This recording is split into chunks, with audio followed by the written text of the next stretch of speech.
whenever you wake up at midnight to pray, this is what you should do. Always do this, because if you do this, you are going to see tremendous results and progress in your life. Please like this video, because when you do so, you are helping this video to spread to a greater number of people on this platform. Thank you very much. Now, you need to understand something about the realm of the spirit and midnight. You see, the realm of the spirit and midnight are two prophetic symbols. And one of the things I'm going to be sharing to you is how to partner with the realm of the spirit at this kairos moment called the midnight, to bring things to pass urgently when you are done praying. You see, you may need a shift in your business, you may need a shift in your career. This secret will change your life forever. And it is called meditation at midnight. Listen, never end your prayers without practicing this secret, because what you look at consistently is what you are going to look like. God has given us a very powerful law on this earth. The same way we have the law of gravity, that anything that goes up must come down. There is one law God has given us on this earth, that what a man focuses his imagination at, what you keep looking at with the eyes of your imagination, for a period of time, you are going to be attracting that reality to yourself. All you need to do, check the scriptures that backs up that desire you want, and begin to paint the pictures with the eyes of your imagination. You want a new business, you want a raise of salary in your working place. This is the secret. Listen, you look at it with your imagination, you meditate on it through the scriptures until you see the reality in your life. You see, something happened in the Bible. In Genesis chapter 30, if you read verse 31 and 32, Jacob was about to, leave Laban. And he and Laban made a deal. Jacob told Laban that he was going to take all the bad animals, all the animals with spots. Are we together now? That he was going to give Laban all the cattle that did not have any spots. So Jacob and Laban made a deal. Now, because Laban was a dubious man, Laban went behind the back of Jacob to take all the animals that had spots and gave those animals to his son, leaving Jacob with nothing. And Jacob was not aware of this. So this practically concluded that nothing for Jacob. But look at what happened. He said, Jacob, however, took fresh cut branches from poplar, almond, and plane trees and made white stripes on them by peeling the bark and exposing the white inner wood of the branches. So we see now, Jacob took branches. Look at what Jacob now did. He peeled it so that the branches will have spots. We have black and white spots. Are we together now? Then in verse 38 he said, then he placed the peeled branches in all the watering troughs, so that they would be directly in front of the flocks when they come to drink, when the flocks were in heat and came to drink. Verse 39, they mated in front of the branches, and they bore young that were streaked or speckled or spotted. And you see what the Bible is saying? So Jacob took that spotted branch, placed it at the front of the animals whenever they came to drink water. Because whenever the animals came to drink water, they will always look at the spotted branch. Guess what? When the animals were giving birth, the children of the white animals were giving birth to spotted children. And you see what the principle? That what the animals were looking at consistently, that was what they betted. What you look at consistently is what you will produce. Are we together now? Listen, if this principle can work for animals, it can work for humans.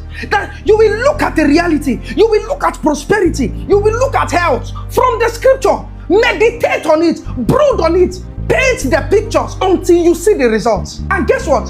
In Genesis 31, we now discovered that it was an angel of the Lord that revealed that method to Jacob. The key to attracting things to your life is through meditation. God appeared to Father Abraham. He said, for all the land which you see, I will give to you and your descendants forever. So it means that the land that was given to Abraham was what Abraham saw. The question God is asking us today, how far can we see? You will sit down and look at it until it comes to you. This is how we attract things in the spirit. This is a law God made. So you will wake up at midnight. When you are done praying, you are charged up in the spirit already. You will sit down and begin to look at how your life should be. Your body may be in a place of lack. You may be in a place where things are not really working. But listen, as you begin to picture where you want God to take you, if your mind can go to that place of abundance, if your mind can go to that place of rest, listen, it is just a matter of time. Your body will catch up with your mind. This is the law of the spirit. God told Abraham, as far as you can see, I will give it to you. The outcome of a man is what a man sees.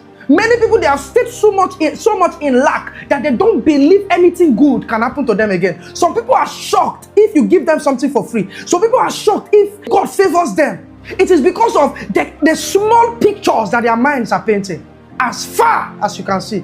You see, something happened in the book of Numbers 13 verse 30. The children of Israel went to check out the land. There were giants in the land. That land looked like an impossible quarter. But look at what Joshua and Caleb said. Then Caleb silenced the people before Moses and said, we should go up and take possession of the land, for we can certainly do it. Can you see the confession of Caleb? We can do it. But look at what everybody was saying. Look at verse 33. He said, we saw the Nephilims there, the descendants of Anak, come from the Nephilim. We seemed like grasshoppers in our own eyes, and we looked the same to them. Are you seeing? Other people were giving reports. Oh, we are like grasshoppers in their eyes. But Caleb came up and said, we can take these people. Guess what? This was why God wiped the children of Israel, wiped many of them. He preserved Joshua and Caleb. Because these were the people that were operating how God wanted them to operate. They were seeing possibilities. No wonder the Bible said in Psalm 78 verse 41, it says the people limited the Holy One of Israel. Can God be limited? No. But God can be limited in the life of a man that cannot see far. How do you see far? Stop looking at your situation and saying, why are things like this? You will begin to paint the right pictures. Your mind will have to leave that current limitations and lack, and your body will catch up with you. This is how we attract things in the spirit.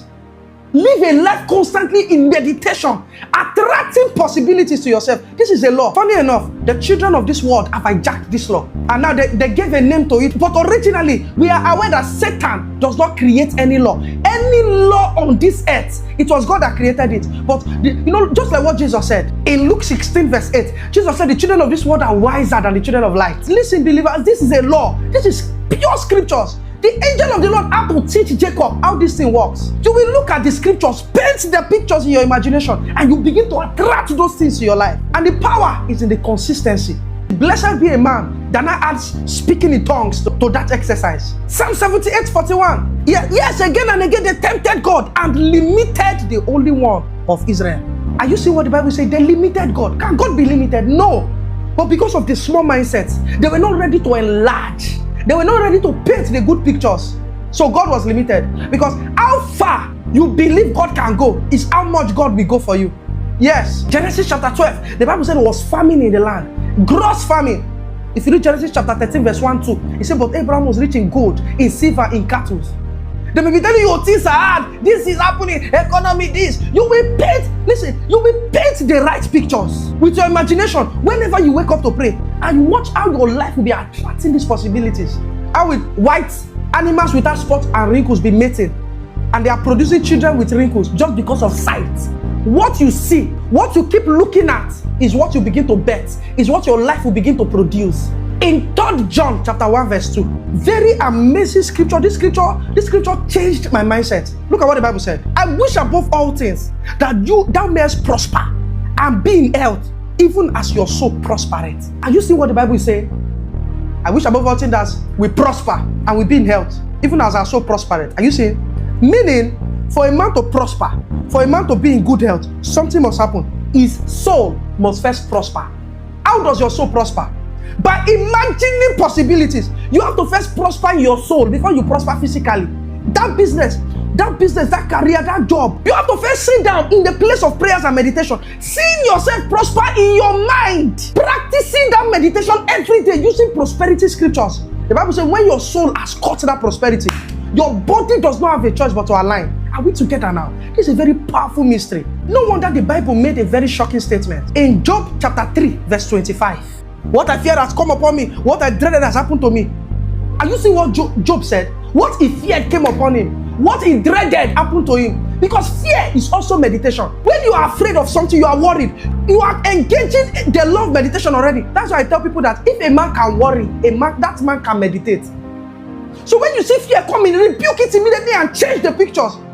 Because the realm of the spirit, they don't want to know if you were afraid. They don't want to know if you were joking. They don't want to know if maybe you were just afraid. So long you engage that law of brooding upon something in your heart, you are attracting that reality to yourself. That's why you must kill fear. Kill worry. Kill fear of the unknown like never before. One thing you must do, don't make a decision never to complain in life again. Any area in your life that's not working, you begin to engage these mysteries and these laws and these principles.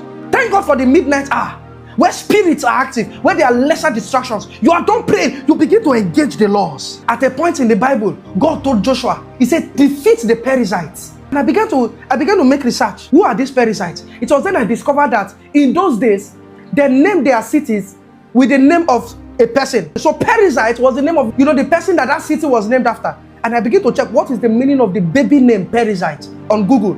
And I saw that it means the spirit of smallness. Perizzite means the village spirit, village mentality. It now began to make sense why God will tell Joshua, defeat the Perizzites. Meaning, prophetically speaking, he's telling him, take away the smallness mentality. Prophetically speaking, there was a time God told Joshua, defeat the Hittites. The Hittites means spirit of fear. No wonder in Joshua chapter 1 verse 8, God was emphasizing to Joshua, this book of the law must not depart out of your mouth. Meditate day and night. There was so much emphasis on meditation in Joshua. I don't know why God was just trying to achieve that with Joshua. Because God knew that if he wants to go far with them, their mindset must be ready to accommodate all that God has to deliver to them. Listen, it is time to rise. It is time to begin to see clearly. You wake up at midnight, you pray, you sit down and begin to meditate. Listen, you may not even limit it to midnight alone. Even in the daytime when you are free, meditate. Keep the good pictures in your heart. Don't sit down with people that complain about all the time, economy this, economy that. Don't sit down with such people. Don't sit down in a place where all they say is bad news, bad news, bad news. Stay with the good pictures and you will see that the forces of the environment, even if it pulls others down, you'll be lifted as a shining and burning light. Please tell us on the comment section what really stood out for you on this video. I would really love to read your comments. Please kindly do not forget to click the like button. Please click the subscribe button. And please also kindly hit the notification bell so that you always get notified whenever I post a new video on this platform. Thank you very much. God bless you.